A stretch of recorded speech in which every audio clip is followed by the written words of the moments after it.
በአማራ ክልል የመድኃኒትና የሕክምና መሳሪያዎችን አቅርቦት በማሳደግ በሽታን የመከላከልና አክሞ የማዳን ስራውን ውጤታማ ማድረግ ተችሏል። የክልሉ ጤና ቢሮ በ2018 በጀት ዓመት ካከናወናቸው ውጤታማ ስራዎች ውስጥ የጤና ጣቢያዎችን አቅም ማሳደግና የጤና ስርዓቱን ዲጂታላይዝ ማድረግ ይገኝበታል። የመድኃኒት ሕክምና መሳሪያ እና ግብአት አቅርቦትን በማሻሻል ረገድ በ2018 በጀት ዓመት ለትልልቅና ዘመናዊ የሕክምና መሳሪያዎች የክልላችን መንግስት የሰጠው ትኩረት ከፍተኛ በመሆኑ በሆስፒታሎቻችንና በጤና ጣቢያዎቻችን በፍላጎታቸው ልክ ባይሆንም እንኳ ለማህበረሰቡ መሰረታዊ የጤና አገልግሎቶችን በተሟላ አግባብ መስጠት የሚያስችሉ የሕክምና መሳሪያዎች በተለይም ዲያግኖስቲክ ኢሜጂንግ እና ላቦራቶሪ ጋር የተያያዙት መሟላት የጀመሩበት አግባብ ስናይ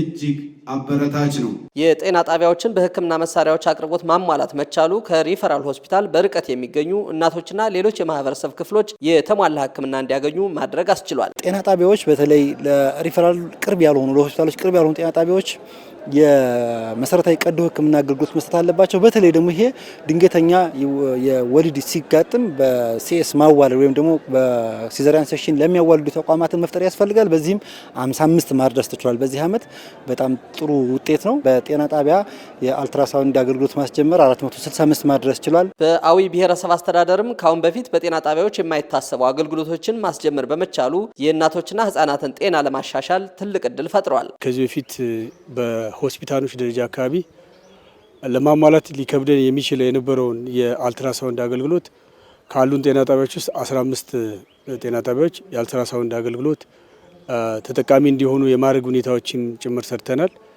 እንደሚታወቀው ወደ ከ73% በላይ የሚሆኑ እናቶች በሰለጠነ ባለሙያ በጤና ተቋም በጤና ጣቢያና በሆስፒታል የወለዱበት ሁኔታ ነው ያለው።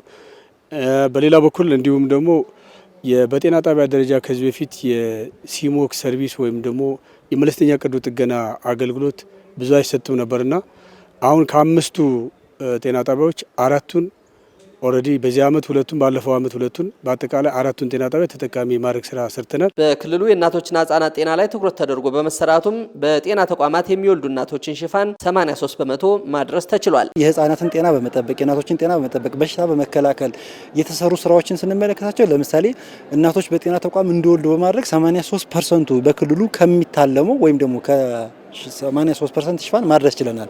በዚህም 670 ሺህ እናቶች ወደ ጤና ተቋም መጥተው የወሊድ አገልግሎት ያገኙ ናቸው ማለት ነው።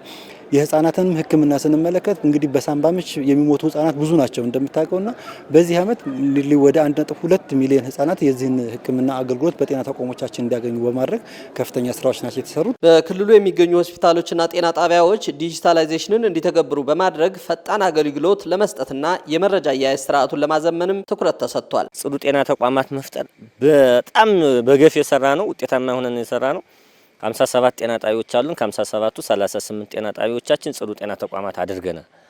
ሌላው ደግሞ መድኃኒትን ማኑዋሊ ከምንጠቀም ለኦዲት ምቹ አጠቃላይ ለአተገባበርም እያንዳንዱ መድኃኒት ለቁጥጥር ምቹ እንዲሆን የኦዲቴብል ፋርማሲ የሚባለውን እስካሁን ድረስ ወደ 28 የሚሆኑ ኦዲቴብል ፋርማሲ ከ57ቱ ጤና ጣቢያ እንትን ብለናል አስጀምረን ስራ ላይ እየሰሩ ናቸው። በተቋማትን ደግሞ እንዲሁም የወረቀት አልባ የሕክምና መረጃ አያያዝ ስርዓት እንዲያደርጉ በማድረግ በኩል በጣም የተለያዩ ዘዴዎች ቢኖሩንም በዋናነት ደግሞ በተቋሙ ፉሌ ማር የሚባለውን በመተግበር አንጻርም በዚህ ዓመት ብቻ 14 ተቋማት እንግዲህ ለእያንዳንዱ ተቋም ሚኒመም አንደው ዝቅተኛው ብናስብ አንድ ጤና ጣቢያ እስከ 40 ሚሊዮን ብር ይፈጃል ይሄን ነገር ለመተግበር። ስለዚህ በ14 ተቋማት መተግበር ተችሏል።